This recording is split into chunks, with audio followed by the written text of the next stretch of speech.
మాఘపురాణము 3వ రోజు 3వ అధ్యాయము.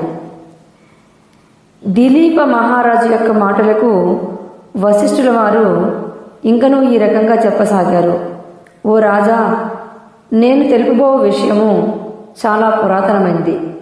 ఒకానొక సమయమున వింధ్య హిమాలయ పర్వతాల మధ్య ఉన్న ప్రాంతమునకు కాటకం కలిగింది. ఆ కరువు అన్ని వర్ణాల వారిని కూడా పీడించింది. ప్రజలకు తిండి లేదు, త్రాగుటకు నీరు లేదు, అంటువ్యాధులు ప్రబలి జనులు పశువులు చాలా నష్టపడినవి.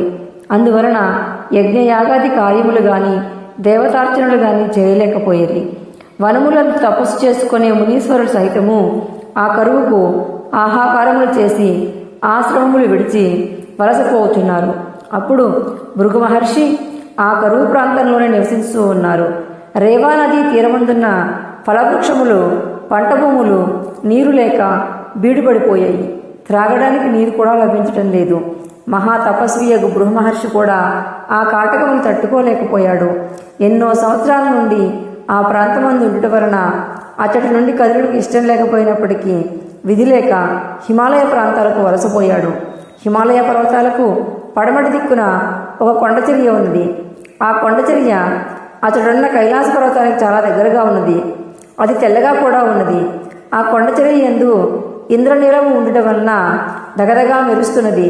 మహర్షులు సిద్ధులు జ్ఞానులు ఆ కొండ వద్దకు వచ్చి శ్రీమన్నారాయణుని భక్తిభావంతో ప్రార్థించరి.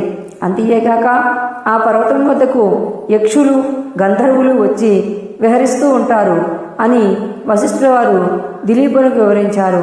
అంతటి దిలీపుడు వశిష్ఠునితో ఇట్లా పలికెను. ఓ మహానుభావ, ఆ పర్వతముల గురించి చెప్పిన మాటలు నాకు ఆశ్చర్యాన్ని కలుగు చేస్తున్నాయి. ఇంకా ఏమన్నా విశేషాలుంటే తెలపండి అని చెప్పి ప్రార్థించను. మరలా వశిష్ఠుల వారు ఇట్లా చెప్పసాగారు. రాజా, నీ ఇష్ట ప్రకారమే వివరిస్తాను, సావధానుడై ఆలకింపుము. ఆ పర్వతరాజము కడు వింత అయింది. దానిపైనున్న వింత చెట్లు, పురాతన వన్యమృగములు, అనేక రకముల పక్షులతోనున్న ఆ 30 యోజనముల పొడవగలిగిన 10 యోజనములు ఎత్తుగలది అయిన అటువంటి ఆ పర్వతం వద్దకు భృగు మహర్షి వచ్చి ఆ సుందర నయనానందకరమైన దృశ్యాలను చూసి సంతోషించాడు. తాను తపస్సు చేసుకున్నట్టుకు అదే మంచి అనుకూలమైన స్థలమని నిర్ణయించి ఆశ్రమం కట్టుకుని తపస్సు చేసుకుంటున్నాడు. అట్లు కొంతకాలం గడిచిపోయింది.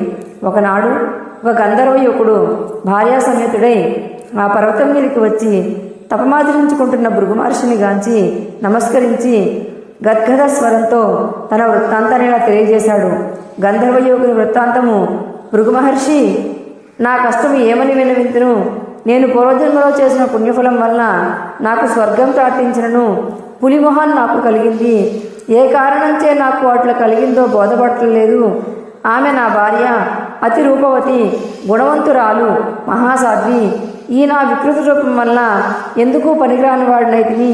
కాన నా ఈ రూపమునకు కారణం ఏమిటో వివరించి నా మనోబాధను తొలగింపజేయడం చెప్పి పరిపరి విధాలుగా ప్రార్థించును. భృగు మహర్షి గంధర్వుని దీనాలాపన ఆలకించను. అతని వృత్తాంతము కలసివేసినట్లుగా అయింది. ఆ గంధర్వునికి ఎట్లయినా తన శక్తి కొలది సాయం చేయాలని నిశ్చయించుకొని ఇట్లా చెప్పారు. ఓయి గంధర్వ కుమారా, నీవు అదృష్టహీనుడువు. అదృష్టహీనత వలన నీకు కష్టదశ కలిగింది. పాపం, పేదరికం, దురదృష్టం అను మూడును మనిషిని కృంగదీయను. ఈ మూడింటిని నివృత్తి చేసుకోవాలంటే మాఘమాస స్నానమే పరమౌషధము. అన్ని జాతుల వారును ఆచరించవలసిన పరమ పావనమైన మార్గం. కావున నీవు నీ భార్యతో కూడా పర్వతం నుండి ప్రవహిస్తున్నటువంటి నదిలో స్నానం చేయము. అదీనుగాక ఇది మాఘమాసం కదా, వెళ్ళబోయిన తీర్థం ఎదురైనట్లుగా అన్నీ సమకూడుతున్నాయి. ఈ రోజుతో నీ కష్టాలు తొలగిపోవును.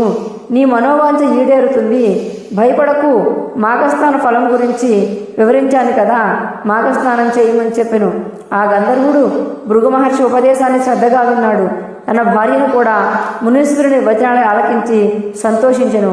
ఆ మహర్షి చెప్పిన విధంగా గంధర్వుడు భార్యా సమేతుడై ఆ దాపునే ప్రవహిస్తున్న నదిలో స్నానం చేసెను. వెంటనే తనకున్న పెద్ద పులి ముఖం పోయి తేజవంతమైన సుందరమైన ముఖంతో ప్రకాశించెను. ఆ గంధర్వ దంపతులు అమితానందం పొందారు. అంత వారిద్దరూ భృగు మహర్షి కడకు వచ్చి సాష్టాంగ నమస్కారం చేసిరి. భృగు వారిని చూసి దీవించి పంపించెను. ఈ విధంగా గంధర్వ యువకునికి చరిత్రను వశిష్ఠుల వారు దిలీపునికి చెప్పారు. వింటివా రాజా, గంధర్వ కుమారుని వృత్తాంతము. మాఘమాసములో పుణ్య నదులందు స్నానమాచరించిన ఎడల ఎట్టి ఫలం కలుగుతుందో ఊహించుకొనుము. కాబట్టి ప్రతి ఒక్కరూ కూడా మాఘమాసంలో శక్తి కొలది తమ దగ్గరలో ఉన్నటువంటి నదిలో కానీ, కాలువలో కానీ, బావిలో కానీ, ఇతర ఏ చిన్న తటాకములో కానీ స్నానమాచరించిన ఎడల చక్కటి ముక్తి లభిస్తుంది అని చెప్పేసి చెప్పడం జరిగింది.